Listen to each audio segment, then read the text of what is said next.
bienvenue dans ce podcast « Ce que ton visage dit ». Dans l'épisode d'aujourd'hui, on va s'attarder à l'allergie au soleil, et plus particulièrement à ce qu'on appelle la lucite estivale bénigne. Alors en vrai, il s'agit plus d'une réaction inflammatoire que d'une réelle allergie. On va y regarder de plus près. Il s'agit d'une réaction du système immunitaire face aux UV, et aux UVA pour être plus précis. Face à l'exposition au soleil, il y a une modification des molécules de la peau qui sont alors perçues comme étrangères. Alors dans les 24 à 48 heures qui suivent les expositions, on peut se retrouver couvert de petits boutons, de plaques et même de démangeaisons sur les zones qui ont été exposées. Les facteurs favorisants sont une première exposition au soleil de l'année, donc suite à une période d'abstinence solaire assez longue en automne et en hiver pour la plupart des gens. Le fait de s'exposer comme ça d'un coup, une heure complète ou en tout cas en plein soleil plutôt que sur une zone ombragée, ça peut avoir des répercussions importantes sur la peau. En particulier si la peau est claire et si on a un terrain de déséquilibre hormonal. Donc ça n'aide vraiment pas. On va regarder un petit peu les tableaux pathologiques qui peuvent subvenir. Donc qu'est-ce qui se passe dans le corps à la lueur de la médecine traditionnelle chinoise? Donc j'en ai noté 4. Le premier, c'est la chaleur-humidité de la peau. Donc généralement, ce sont des personnes qui ont facilement la digestion lente et même facilement de l'acné. Ce qui va se passer, c'est que face au soleil, avec la chaleur et la transpiration, cette chaleur-humidité va se trouver aggravée et la chaleur en nous, elle monte. Et en montant, en fait, elle repousse toutes les toxines vers l'extérieur de la peau. Donc, s'il y a de l'humidité, cette humidité, qui est l'un des 6 pervers en médecine traditionnelle chinoise, elle va ressortir par la peau aussi, qui est un émonctoire, et donc on peut avoir des boutons, des plaques, des démangeaisons, mais aussi de l'acné. Il y a une espèce en fait de stagnation du qi au niveau de la peau en surface, et voilà, donc c'est aggravé par la chaleur, la transpiration et le soleil.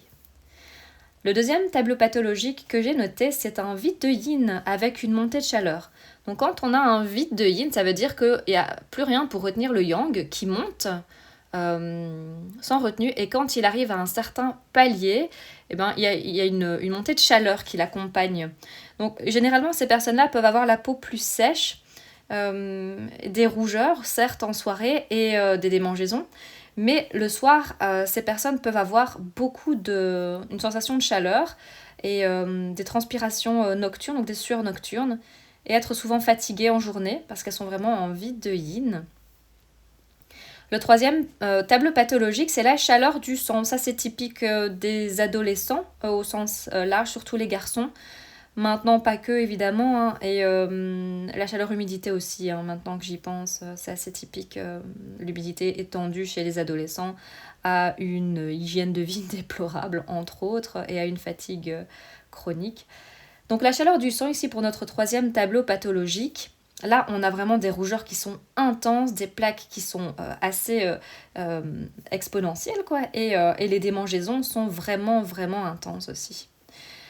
D'un point de vue émotionnel, ce sont des personnes qui sont de base très irritables et qui ont de base le teint très rouge. Donc là, il y a déjà une chaleur du sang qui est latente, et le fait d'être exposé au soleil, ça augmente davantage la chaleur du sang, ça monte et on a une réaction très exacerbée. Le dernier tableau pathologique que j'ai noté, c'est une déficience du poumon, donc une déficience du qi du poumon évidemment. Ce sont les personnes qui de base ont ce qu'on appelle une peau atopique, donc une peau réactive et sensible, et qui peuvent avoir plus facilement de la fatigue en cours de journée et une propension à avoir des problèmes ORL qui sont fréquents. Évidemment, on peut cumuler plusieurs de ces tableaux pathologiques, hein, il n'y a pas de règle unique. Parfois, quand on n'a pas de chance, on a les 4. Après, c'est relativement rare, mais c'est pas impossible. Je vais maintenant vous présenter quelques conseils pour pallier du coup cette allergie au soleil, cette lucite estivale bénigne. La première chose, c'est de s'exposer progressivement. Donc on commence par 10-15 minutes aux premières lueurs du printemps, quand ça commence vraiment en février. Et on fait ça les premiers jours et après on augmente progressivement le temps. La deuxième chose, c'est forcément l'utilisation d'une crème solaire. Je ne vais pas insulter votre intelligence. Et c'est pareil, hein. Donc si par exemple vous n'avez pas la possibilité d'exposer progressivement votre peau parce que vous partez, je sais pas, j'invente, hein, vous partez en Australie en janvier, eh bien mettez tout de suite un écran total et puis si vous le souhaitez, diminuez progressivement l'écran total, l'écran solaire. Personnellement, j'irai jamais en dessous de 30 hein, pour des raisons évidentes et c'est déjà pas mal. Mais voilà, la crème solaire reste quand même quelque chose d'important en journée quand on s'expose au soleil, à bien enlever le soir évidemment parce que l'écran solaire n'est pas bon pour la peau de manière générale, sauf évidemment quand on s'expose au soleil, j'insiste. Évitez aussi les parfums, etc. sur la peau. Tout ce qui contient du parfum va donner et exacerber les allergies au soleil. C'est normal, hein. Ensuite, on peut travailler sur ce qu'on ingère. Donc, en termes de boissons, on peut travailler à réduire l'inflammation et à refroidir le sang avec, par exemple, des infusions de camomille, de la camomille matricaire ou de la camomille romaine. Et on peut aussi consommer du thé vert. En termes d'aliments, on peut refroidir le sang en consommant du concombre, de la menthe, de la pastèque, par exemple. On peut aussi nourrir le yin en consommant des poires, du tofu, du sésame noir.